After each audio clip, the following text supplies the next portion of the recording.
Hello, അപ്പോൾ എല്ലാവർക്കും ഇന്നത്തെ വീഡിയോയിലേക്ക് സ്വാഗതം. അപ്പോൾ നമ്മൾ ഇന്നൊരു മീൻ കറിയുടെ റെസിപ്പിയാണ് ചെയ്യുന്നത്.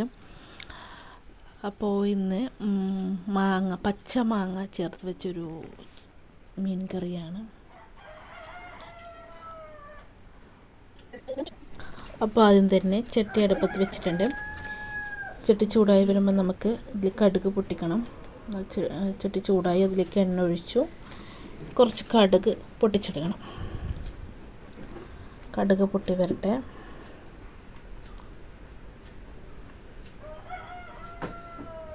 കടുക് പൊട്ടാൻ തുടങ്ങിയിട്ടുണ്ട്.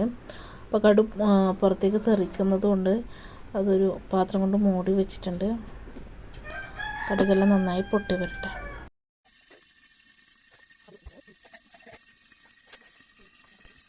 അപ്പോൾ കടുകൊക്കെ നന്നായി പൊട്ടി വന്നിട്ടുണ്ട്. ഇതിലേക്ക് പൊടികൾ ചേർത്ത് കൊടുക്കാം. കുറച്ച് മല്ലിപ്പൊടി, മാങ്ങ ചേർക്കുന്നുണ്ട് തന്നെ കുറച്ച് മല്ലിപ്പൊടി ചേർത്ത് കൊടുത്താൽ മതി.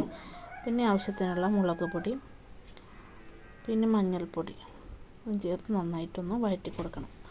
പൊടികളുടെ മസാലകളുടെ പച്ചമണം മാറുന്നത് വരെ ഒന്ന് വഴറ്റി കൊടുക്കണം. അതിനുശേഷം അതിലേക്ക് നമ്മുടെ ചൂടുവെള്ളമാണ് ഒഴിച്ചു കൊടുക്കുന്നത്. ചൂടുവെള്ളം ഒഴിച്ചു കൊടുത്ത് അതൊന്ന് തിളച്ച് വരണം. തിളച്ച് വരുന്നത് നമുക്ക് മൂടി വെച്ച് കൊടുക്കാം. ഇതാണ് അതിലേക്ക് ഇനി അരച്ച് ചേർക്കാനുള്ളത്. തേങ്ങയും പച്ചമാങ്ങയും കൂടി അരച്ചിട്ടാണ്, പച്ചമാങ്ങ മുറിച്ചിടുന്നല്ല, മാങ്ങ തേങ്ങേൻ്റെ കൂടെ അരച്ചിട്ടാണ് ചേർക്കുന്നത്. ഇപ്പോൾ ചുവന്ന മീനാണ് കേട്ടോ എടുത്തിട്ടുള്ള, ചെറിയ ചുവന്ന മീനാണ്. പച്ചമാങ്ങ കൂട്ടി വെക്കുന്നത് നല്ല ടേസ്റ്റ് ആയിരിക്കും. ചുവന്ന മീൻ പച്ചമാങ്ങ ചേർത്ത് വെച്ച് കഴിഞ്ഞാൽ. അപ്പോൾ ആ മസാല ഒക്കെ നന്നായി തിളച്ച് വരുമ്പോഴത്തേക്ക് നമ്മളതിലേക്ക് മീൻ കഷ്ണങ്ങൾ ചേർത്ത് കൊടുത്തു. ഇനി ഇത് വെന്ത് വരുമ്പോഴത്തേക്ക് നമുക്ക് അരപ്പ് റെഡിയാക്കിയെടുക്കാം. അപ്പോൾ നന്നായി തിളച്ച് വന്നിട്ടുണ്ട് മീൻ കറി. അപ്പോൾ അതിലേക്ക് നമ്മളിത് അരച്ച് വന്ന തേങ്ങയും മാങ്ങയും കൂടി അതിലേക്ക് ചേർത്ത് കൊടുക്കുകയാണ്.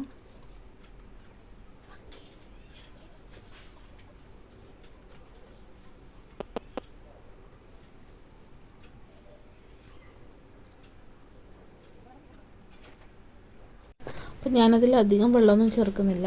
അപ്പോൾ ആവശ്യത്തിന് എത്രത്തോളം ഗ്രേവി വേണം അത് നോക്കിയിട്ട് നമുക്ക് വെള്ളം ചേർത്ത് കൊടുക്കാം. അപ്പോൾ ഇത് നന്നായിട്ട് നമ്മളെ മീൻ കറി നന്നായിട്ട് വെന്ത് വന്നിട്ടുണ്ട്.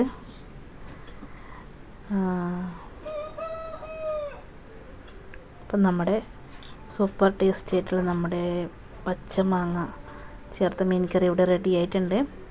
അപ്പം നമുക്ക് ചോറ് കഴിക്കാം. മീൻ കറിയും ചോറുമാണ് എടുത്തിട്ടുള്ളത്.